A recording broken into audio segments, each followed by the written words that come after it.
شاہ ولی اللہ دہلوی کے بیٹوں کے مانند بنا دے، اسی نسبت سے جو نسبت مجھے ان کے ساتھ ہے۔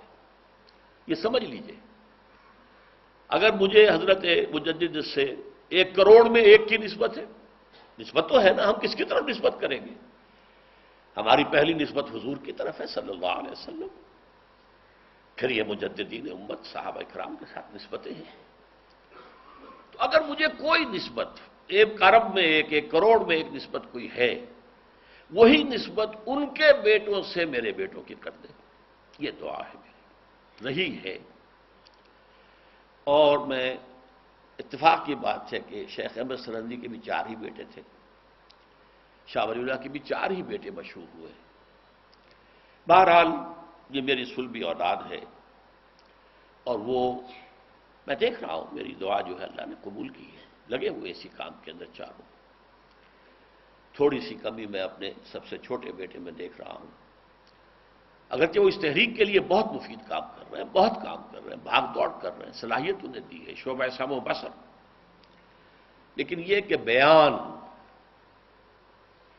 یہ بیان جو ہے، خیرکم من تعلم القرآن وعلمہ، اس کی طرف ان کی توجہ ابھی مائل نہیں ہوئی، اللہ کر دے۔ بہرحال میرا یہ درس آئندہ جو ہے عزیزم ڈاکٹر عارف رشید جاری رکھیں گے۔ جیسے تنظیم میں ذمہ داری منتقل ہو گئی عزیزم حافظ عاقب سعید پر، اس درس قرآن میں میرے جانشین کی حیثیت ڈاکٹر عارف رشید صاحب کو حاصل ہے۔ مجھے وہ شعر یاد آ رہا تھا کہ باپ کا علم نہ بیٹے کو اگر ازبر ہو، پھر پسر لائق میراث پدر کیوں کر ہو۔ میری میراث کیا ہے؟ میری میراث صرف علم اور فکر ہے، اور کچھ نہیں۔ میری کوئی جائیداد نہیں جو میری اولاد میں تقسیم ہونے والی، میرا کوئی بینک بیلنس نہیں کہ جس کی تقسیم کا سوال پیدا ہو، میری کوئی میراث نہیں ہے۔ میں بات بہت سے لوگوں کو شاید محسوس ہو کہ کچھ میں تعلی ہے یا کچھ تفاخر کا جذبہ آ گیا ہے، لیکن قرآن مجید کا ایک حکم ہے، وَأَمَّا بِنِعْمَةِ رَبِّكَ فَحَدِّثْ، جو نعمتیں بھی تمہارے رب پر کی طرف سے تم پر ہوئی ہیں انہیں بیان کرو۔ مجھے ایک نسبت محمد رسول اللہ صلی اللہ علیہ وسلم سے یہ حاصل ہے، پھر وہی کہوں گا 1 ارب میں 1 کی نسبت صحیح، لیکن ہے۔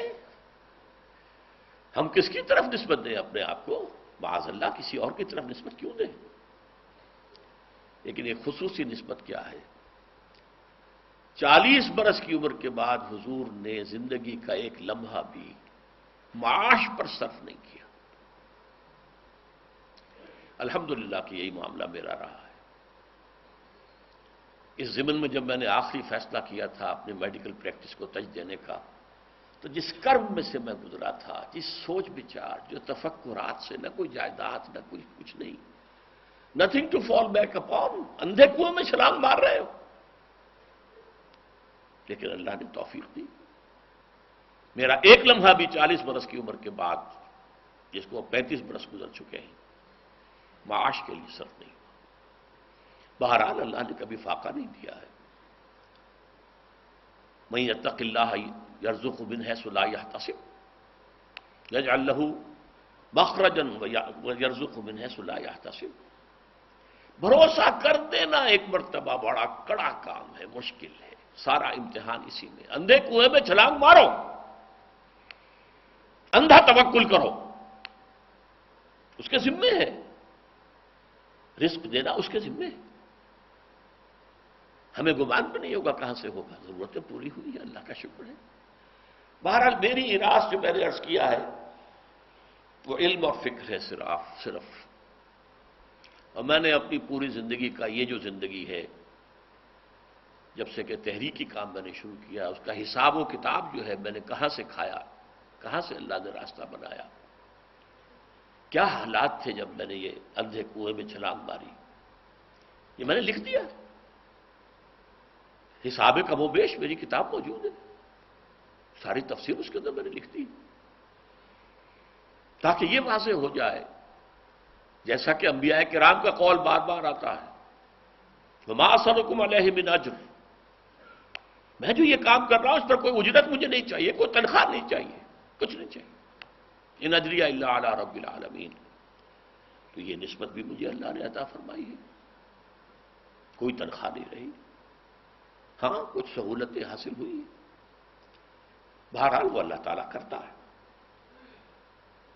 تو میری میراث جو ہے وہ یہی علم اور فکر ہے، اور اسی کے لیے علامہ اقبال کے اشعار سنا رہا ہوں، یہی کچھ ہے ساقی متاع فقیر، اسی سے فقیری میں ہوں میں امیر، میرے قافلے میں لٹا دے اسے، لٹا دے ٹھکانے لگا دے اسے۔ میں اپنی اولاد سے، سلبی اولاد سے، خاص طور پر مانوی اولاد سے بھی توقع کرتا ہوں کہ یہ جو متاع فقیر انہیں منتقل ہوئی ہے، اب وہ اسے قافلہ انسانی کے اندر تقسیم کریں، پہنچائیں، لٹائیں، بانٹیں۔ عزیزم، عارف رشید مجھ سے چند باتوں میں مشابہ بھی ہیں، میں نے بھی ڈاکٹری پڑھی تھی اور کچھ عرصے ڈاکٹری کی بھی، پھر چھوڑ دی اس دین کے کام کے لیے۔ انہوں نے بھی ڈاکٹری پڑھی تھی، حالانکہ یہ اس وقت پڑھ رہے تھے جبکہ میرا کام پوری طرح سے شد و مت کے ساتھ، میری دعوت، میرا پیغام ان کے سامنے آ چکا تھا۔ انہوں نے مجھ سے کہا کہ ابھی ہم کیا کریں گے پڑھ کر، یہ آپ نے ڈاکٹری چھوڑ دی تو میں کیا کروں گا پڑھ کر، ہمیں تو یہی کام کرنا ہے۔ میں نے کہا نہیں بیٹے یہ نہ کرو، پاس کر لو، ورنہ لوگ کہیں گے کہ ناکام ہو گئے تھے، بھاگ گئے تھے، یا یہ کہ اگر یہ MBBS کا دم چھلا نہیں لگا ہوا ہوگا تو لوگ سمجھیں گے کہ یہ ذرا حقیقت روزگار کے مارے ہوئے ادھر آ گئے ہیں۔ معلوم ہو کہ MBBS راستہ کھلا تھا معاش کا ان کا، اس کو چھوڑ کر ہی آئے، تو یہ بہتر ہے۔ پھر میں نے ایک بات اور بھی کہی، خدا نہ خواستہ، خدا نہ خواستہ کوئی شیطانی حربت تم پر کامیاب ہو جائے، رجعت قہقری ہو جائے، واپس جانا چاہو تو پھر افسوس کرو گے، افسوس کرو گے کہ میں نے نہیں پڑھا، میں مکمل کر لیتا۔ بہرحال انہوں نے بھی ڈاکٹری پڑھی اور چھوڑی، پھر ان کی آواز مجھ سے بہت مشابہ ہے، ان کا انداز بیان بھی مجھ سے بہت مشابہ ہے، تو میرے بیٹوں میں اس درس قرآن کے اعتبار سے میری جانشینی کے سب سے اہل وہی ہیں۔ اس درس کے بارے میں میرا ایک خیال یہاں آنے تک تھا، اب بدلا ہے۔ اسی وقت خیال یہ تھا کہ جہاں میرا درس ختم ہوا ہے سورہ مائدہ کے مقام پر، وہیں سے آگے یہ پک اپ کر لیں۔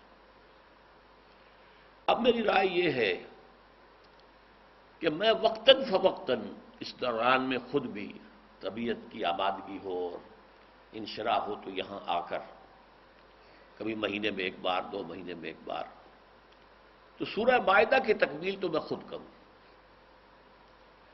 اس طریقے سے قرآن مجید کی سورتوں کا پہلا گروپ جو ہے وہ میرے ہی درس کی شکل میں ریکارڈ ہو جائے گا۔ البتہ دوسرا گروپ سورہ انعام سے شروع ہوتا ہے، وہاں سے وہ اپنا درس شروع کر لیں، تو انشاءاللہ ایسا ہی ہوگا۔ البتہ بہت سے حضرات کو یہ خیال ہے کہ آپ کا پورا درس قرآن ریکارڈ ہو جاتا، تو ان کو میں یہ بتا رہا ہوں میرا پورا درس قرآن ریکارڈڈ موجود ہے، یہ تو 42 ٹائم شروع ہوا تھا۔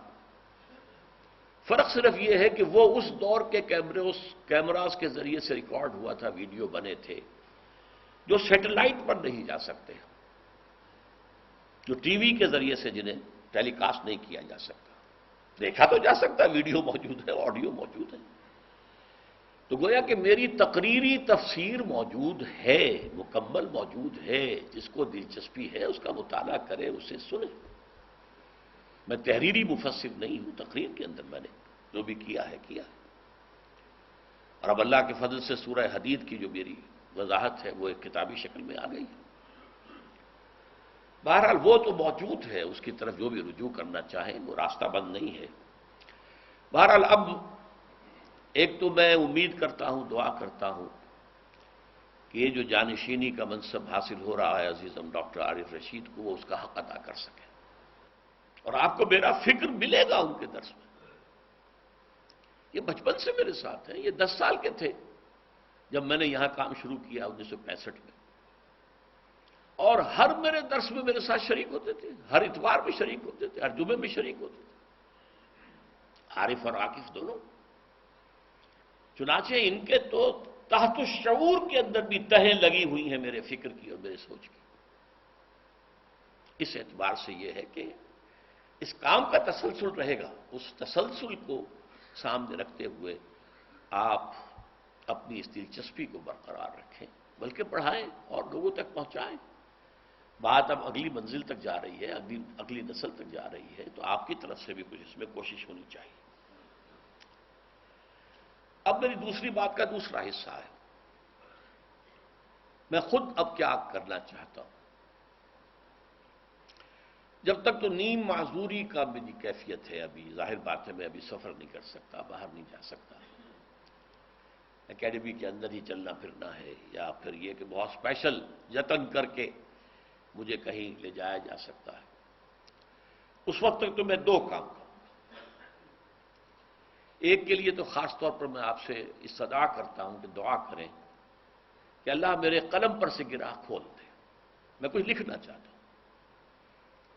ویسے میرا لکھا ہوا کم نہیں ہے، ہمارا اب لٹریچر جو ہے کافی بڑی مقدار میں اور چھپ رہا ہے، دلی میں بڑے پیمانے پر چھپ رہا ہے، اور بہت عمدہ، ہماری طباعت سے کہیں بہتر طباعت کے ساتھ چھپ رہا ہے.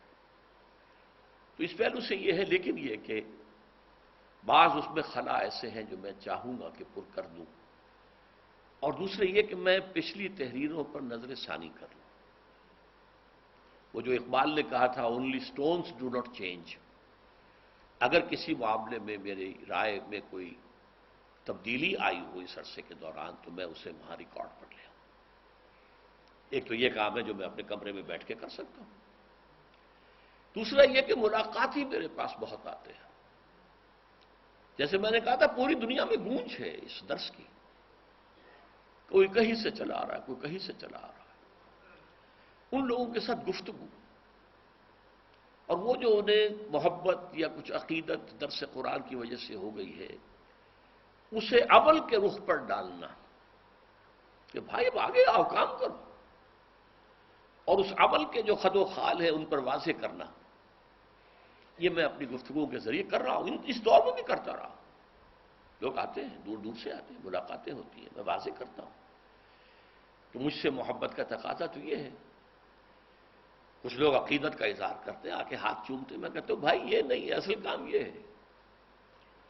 تو یہ 2 کام تو میں نیم معذوری کی جو کیفیت ہے اس میں بھی کر سکتا ہوں. اگر اللہ اسے نکال دے اس کے اختیار میں ہے.